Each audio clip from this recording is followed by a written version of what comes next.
They're always singing the song, and now they showed us how the song originated. Over the seas to sky, but in Gaelic. But we've heard it enough, we know the words in English. The hunky Lord John Grey is back, and he's telling people, hey, Jamie's definitely still loyal to the crown. It's just a resignation, it's not rebellion. That's what he thinks. Jamie and Claire are in Wilmington to honor Flora, who we just learned about when she helped the would-be king escape. Claire and Jamie discuss how they were rebellious in Scotland, and now they have sworn oaths to the king. Even Flora, who was a rebel, is now swearing allegiance to the King of England. While Jamie's in town, he meets up with another rebel and notices that they're both part of the Freemasons, and they share a secret handshake underneath the counter. Roger is helping a single mom and sings a song from his own time.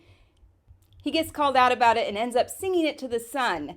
This lady seems kind of enamored with Roger, and it's bothering Bree. Bree is out with the ladies, and she and Marsley find some kind of love spell with ashes and finger bones. Not the kind of bones one usually associates with romance. But while they're standing there, Malva has a helpful suggestion that maybe it's the widow that Roger's always helping, that she wants to fall in love. Meanwhile in Wilmington, Lord John is there, hot as ever, and he gives Jamie an update on his son that calls him father. Aunt Jocasta is there as well, and Jamie tells her that he isn't happy that Fergus is working at a print shop that Aunt Jocasta bought for him. He didn't want his son to leave the ridge. While everyone's talking to Jamie at the event that honors Flora, Aunt Jocasta gets some pain behind her eyes. And Claire says, hey, coming out here, I've got stuff that'll help you. And Flora admits she's having some pain as well. What does Claire have in mind? Hemp flower. The lady starts smoking. What a surprise! It helps.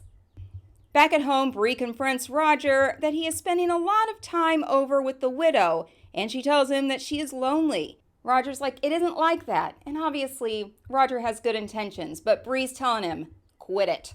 At the party, Jocasta's feeling better. At the party, Aunt Jocasta's feeling better, and so she shares with Claire that what's really upsetting her is that she misses Murtaugh. And boy, we all miss Murtaugh. While they're sitting there at their party, a big fight breaks out in town, and Jamie and Lord John run to see what's going on.